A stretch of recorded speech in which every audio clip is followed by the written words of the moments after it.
दोस्तों, अगर आप भी शिखर धवन को एक शानदार बल्लेबाज मानते हैं तो हमारी इस वीडियो को लाइक जरूर कीजिएगा। दोस्तों, भारत और जिम्बाब्वे के बीच एक ऐसा सांस रोक देने वाला मुकाबला खेला गया जिसने दुनिया भर के क्रिकेट प्रशंसकों को हिलाकर रख दिया और किसी को उम्मीद नहीं थी कि जिम्बाब्वे भारत को इस तरीके से कड़ी चुनौती दे पाएगा। इस खतरनाक मुकाबले में किस तरीके से दीपक हुड्डा ने आखिरी गेंद पर लगातार छक्के लगाकर टीम इंडिया को जीत दिलाई और इस सांस रोक देने वाले मुकाबले में क्या कुछ हुआ वो हम आपको बताने वाले हैं। साथ ही साथ इस मुकाबले की पूरी हाईलाइट भी डिटेल में देंगे। लेकिन उससे पहले आप सभी को क्या लगता है कि दीपक हुड्डा और केएल राहुल में खतरनाक बल्लेबाज कौन है? इस बात का जवाब हमें नीचे कमेंट बॉक्स में जरूर दीजिएगा। दोस्तों, आपको बता दें कि भारत और जिम्बाब्वे के बीच जब पहला मुकाबला खेला गया तब उसमें टॉस भारतीय कप्तान केएल राहुल ने जीता। उन्होंने टॉस जीतकर पहले गेंदबाजी करने का फैसला किया।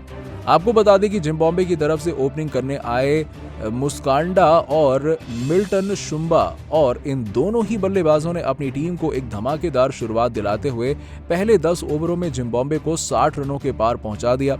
एक बेहतरीन शुरुआत के बाद इन दोनों ही बल्लेबाजों ने 15 ओवर तक लाजवाब बल्लेबाजी की और जिम्बाब्वे का स्कोर 120 रन तक पहुंचा दिया। लेकिन यहां पर केएल राहुल ने एक चाल चली और गेंद थमाई कुलदीप यादव के हाथों में। जी हां, चाइनामैन गेंदबाज कुलदीप यादव ने आते ही पहली ही गेंद पर मुस्कांडा को क्लीन बोल्ड कर दिया और भारत को पहली सफलता दिलाई। इसके बाद जिम्बाब्वे की तरफ से बल्लेबाजी करने आए जिम्बाब्वे के कप्तान चकाबवा और उन्होंने मिल्टन शुंबा के साथ मिलकर जिम्बाब्वे की पारी को आगे बढ़ाना शुरू किया।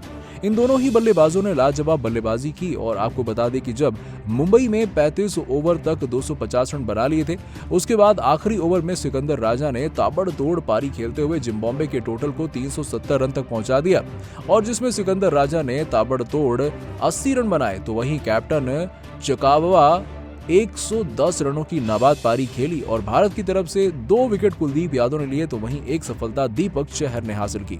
दोस्तों, भारत को जीतने के लिए 371 रन बनाने थे और शिखर धवन के साथ ओपनिंग करने उतर चुके थे कप्तान केएल राहुल और इन दोनों ही बल्लेबाजों ने आते ही ताबड़तोड़ बल्लेबाजी करनी शुरू कर दी। पहले 10 ओवरों में ही केएल राहुल और शिखर धवन ने भारत को धमाकेदार शुरुआत दिलाते हुए 80 रन बना दिए थे। ये दोनों बल्लेबाज यहीं पर नहीं रुके और दोस्तों 13 ओवरों के बाद ही टीम इंडिया 100 रनों के पार पहुंच चुकी थी और ऐसा लग रहा था कि ये दोनों बल्लेबाज बहुत जल्दी मुकाबला खत्म कर देंगे। लेकिन 14वें ओवर में जोंगवे ने केएल राहुल को कैच आउट करा दिया और राहुल ने केवल 27 गेंदों में 40 रन की पारी खेली और दूसरे छोर पर कप्तान धवन अभी भी टिके हुए थे। उनका साथ निभाने मैदान पर उतर चुके थे दीपक हुड्डा और जैसे ही राहुल आउट हुए उनके जाने के बाद आक्रामक पारी की जिम्मेदारी शिखर धवन ने उठा ली। एक तरफ से दीपक हुड्डा ने संभलकर बल्लेबाजी करनी शुरू कर दी तो दूसरी तरफ से शिखर धवन ने ताबड़तोड़ अंदाज में बल्लेबाजी करनी शुरू कर दी। शिखर धवन ने 40 गेंदों में अपना अर्धशतक पूरा किया और इसके बाद आपको बता दें कि धवन और हुड्डा ने भारत के 30 ओवरों में 230 रन तक स्कोर पहुंचा दिया। लेकिन यहां पर टीम इंडिया लगातार अंतराल में अपना विकेट गंवा देती है। जी हां, बल्लेबाजी करने आए ऋतुराज गायकवाड़, राहुल त्रिपाठी जल्दी आउट हो जाते हैं। टीम इंडिया मुश्किलों में फंस जाती है। इसके बाद बल्लेबाजी करने आए विकेटकीपर संजू सैमसन ने दीपक हुड्डा के साथ धीरे धीरे करके भारतीय पारी को आगे बढ़ाना शुरू किया और आपको बता दें कि अगले 10 ओवर में टीम इंडिया केवल 30 रन ही बना पाती है और अब भारत को 40 ओवरों के बाद स्कोर 270 रन तक पहुंच चुका था।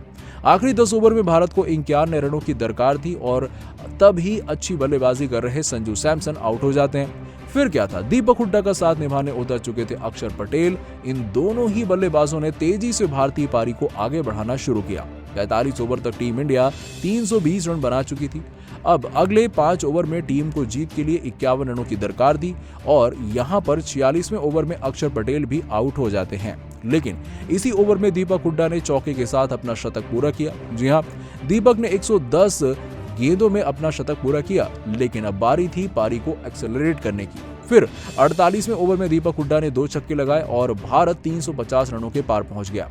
लेकिन दोस्तों, यहां पर 49वें ओवर में जिम्बाब्वे के कप्तान ने सिकंदर राजा को गेंद थमा दी और उनकी गेंदों पर केवल 3 ही रन बन पाए। आखिरी ओवर में जीत के लिए भारत को 18 रनों की दरकार थी। एक छोर पर दीपक चहर खड़े थे तो स्ट्राइक पर थे दीपक हुड्डा। और दोस्तों, सांस रोक देने वाले इस ओवर में गेंदबाजी करने आए थे जिम्बाब्वे के बेहतरीन तेज गेंदबाज वेलिंगटन, और इस गेंदबाज ने आते के साथ ही अपनी पहली ही गेंद पर एक भी रन नहीं दिया और अब अगले 5 गेंदों पर 18 रनों की दरकार थी। तो आपको बता दें कि दूसरी गेंद पर दीपक हुड्डा ने इतना खतरनाक छक्का लगाया कि गेंद सीधे स्टेडियम के बाहर चली गई। और इसके बाद फिर क्या था, उन्होंने अगली गेंद पर भी एक खतरनाक छक्का लगा दिया। अब भारत को 3 गेंदों पर 6 रनों की दरकार थी, लेकिन एक बार फिर से इस मुकाबले में रोमांचक मोड़ आ गया, जहां वापसी करते हुए गेंदबाज ने अगली 2 गेंदों पर भी एक भी रन नहीं दिया। अब सबकी सांसें ऊपर नीचे होने लगी क्योंकि आखिरी गेंद पर 6 रनों की दरकार थी और दोस्तों, दीपक हुड्डा ने आगे चलकर एक कवर के ऊपर से ऐसा खतरनाक छक्का लगाया जिसे पूरी जिम्बाब्वे की टीम देखते रह गई और भारत ने दीपक हुड्डा की अद्भुत पारी की बदौलत मुकाबला जीत लिया। तो दोस्तों, भारत की इस खतरनाक जीत को आप 10 में से कितने नंबर देंगे, इस बात का जवाब हमें नीचे कमेंट सेक्शन में जरूर दीजिएगा और ऐसी ही खबरों के लिए सब्सक्राइब कीजिए हमारे YouTube चैनल को। धन्यवाद।